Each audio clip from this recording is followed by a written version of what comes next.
Hello, everybody, and welcome to Tending to Change. I'm your host, Jenny Juarez.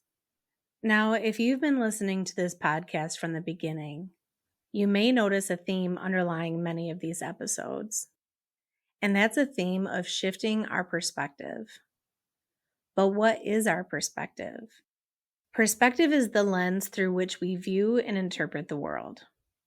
It's our own unique mental coloring that we cast over every observation, every experience, and every interaction throughout our days, weeks, and lifetime.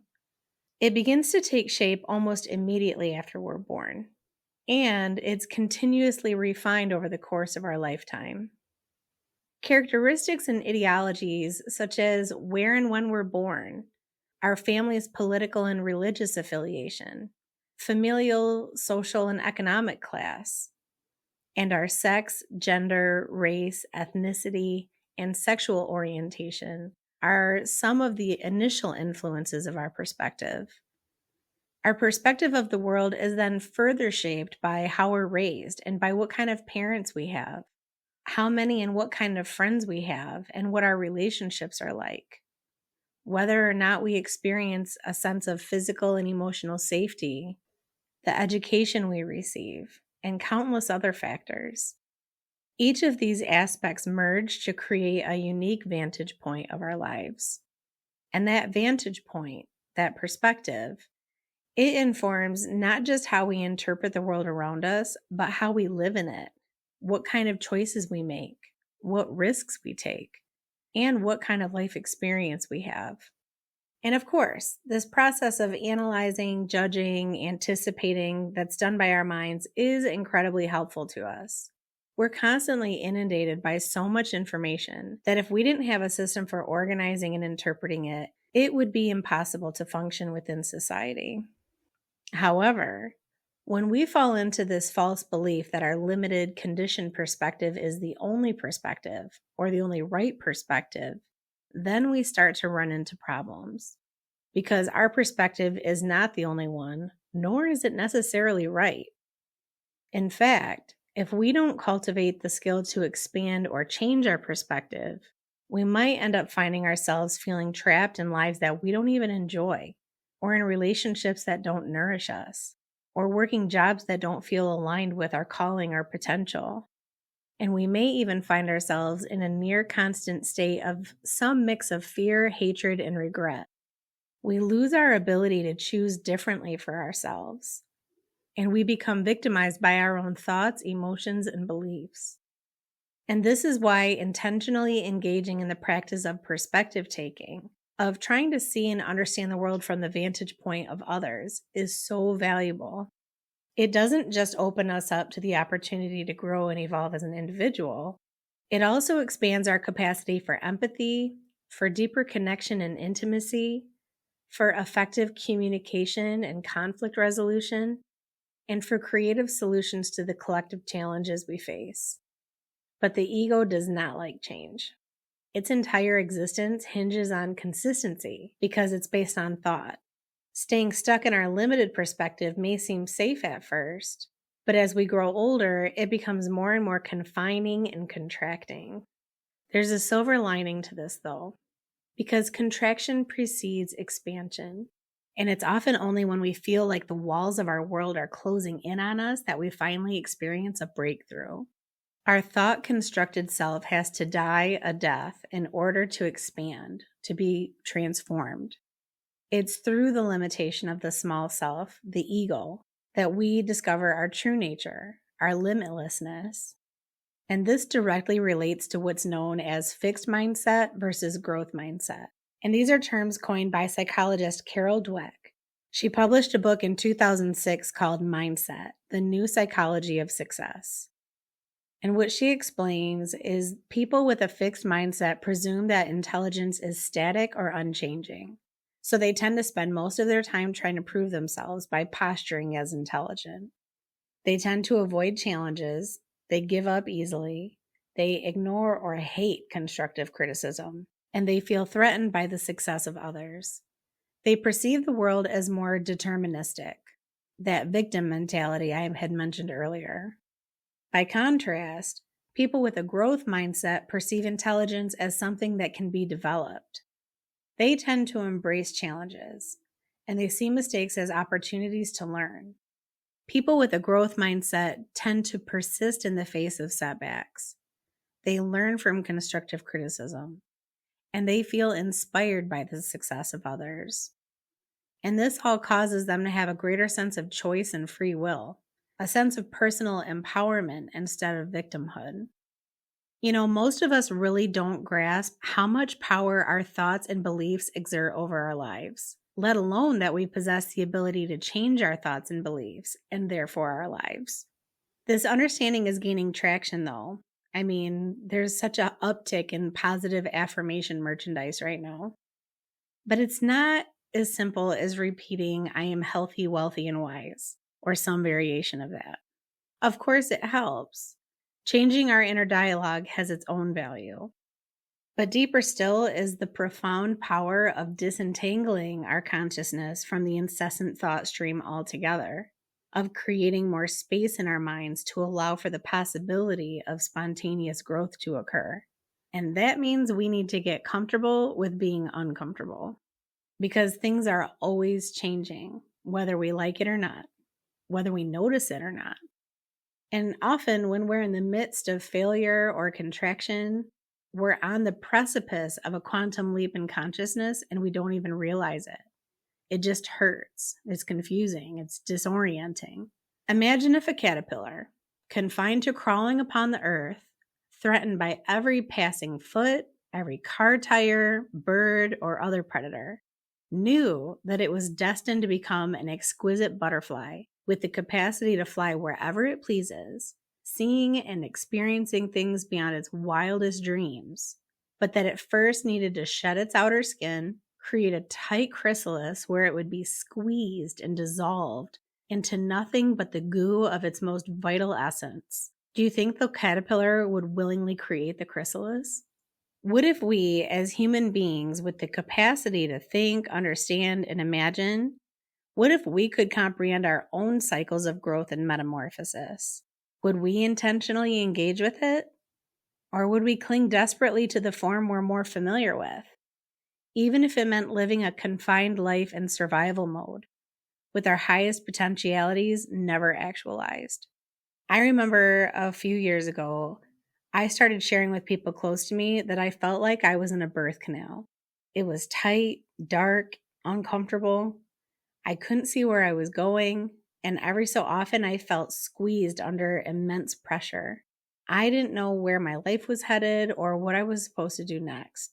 I just felt lost. And so I started to cry out for help. I prayed to my guides to please bring me wise women who can help me on my next steps forward. I prayed for breadcrumbs and guideposts to help me find my way. And over time, they came. Synchronicities started to flow in the form of books, quotes, insights, and people.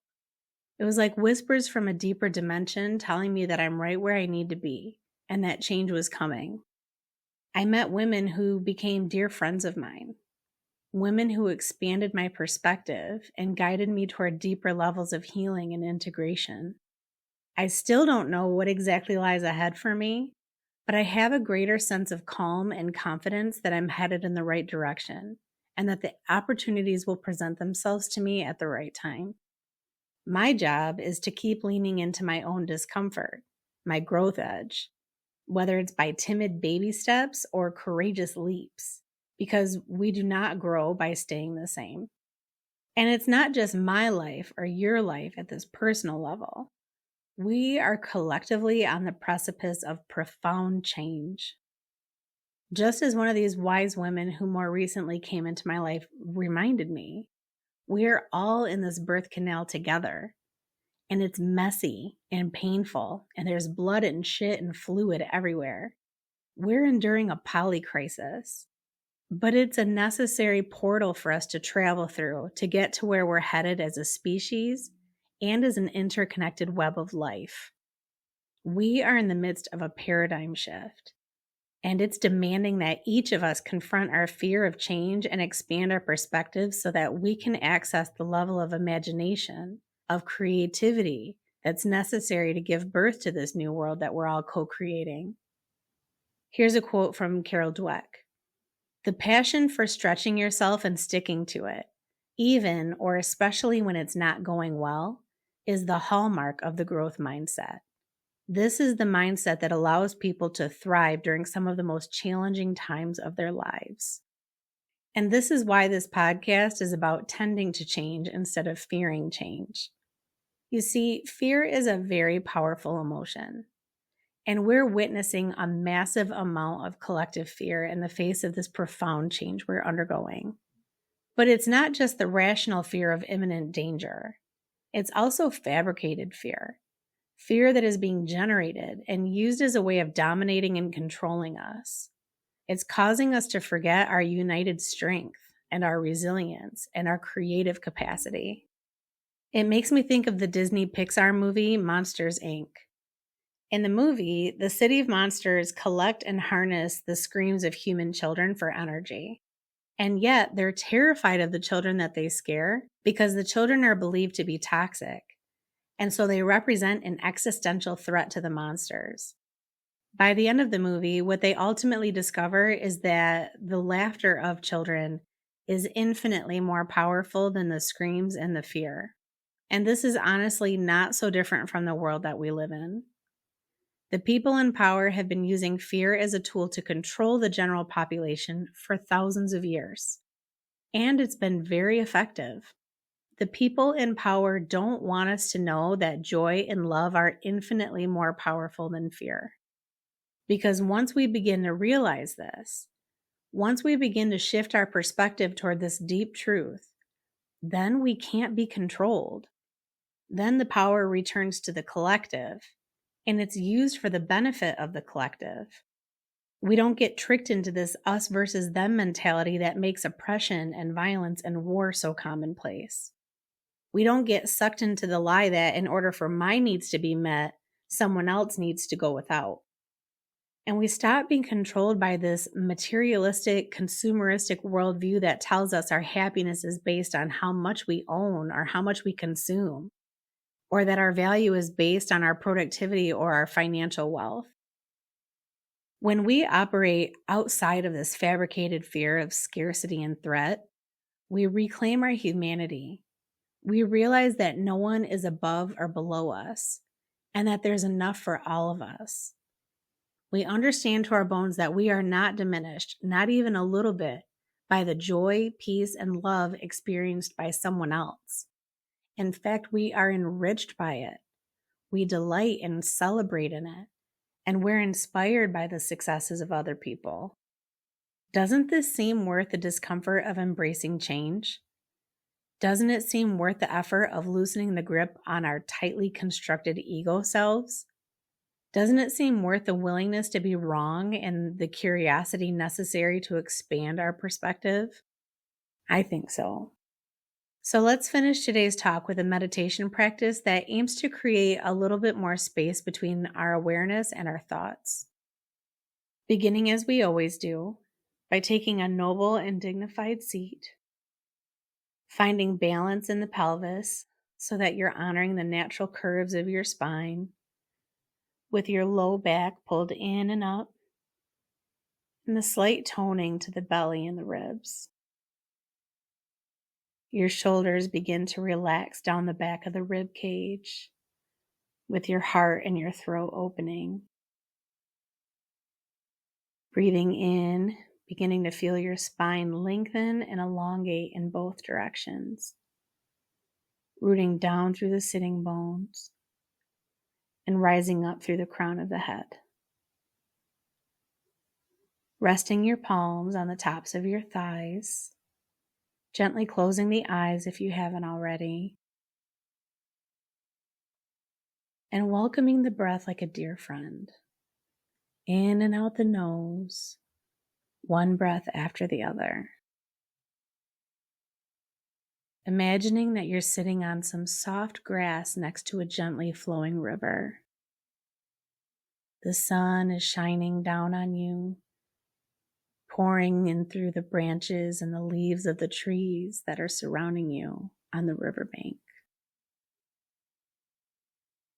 And as you're gazing down at the river, you're noticing some leaves and small branches floating on top of the river, following the flow of the water downstream. Sometimes little bugs dancing on the top of the water, or turtles popping their little heads up for a breath of air before swimming along with the current. Imagining now that this river is like your mind, and the things that ride upon it or disrupt its flowing surface are your thoughts. They aren't an error. It's the nature of the mind to think, as it is the nature of the river to have creatures disrupting its surface, or leaves and sticks floating on top of it. But from your vantage point of the riverbank, your perspective, you can choose to just watch the objects float by without naming them, without focusing on them.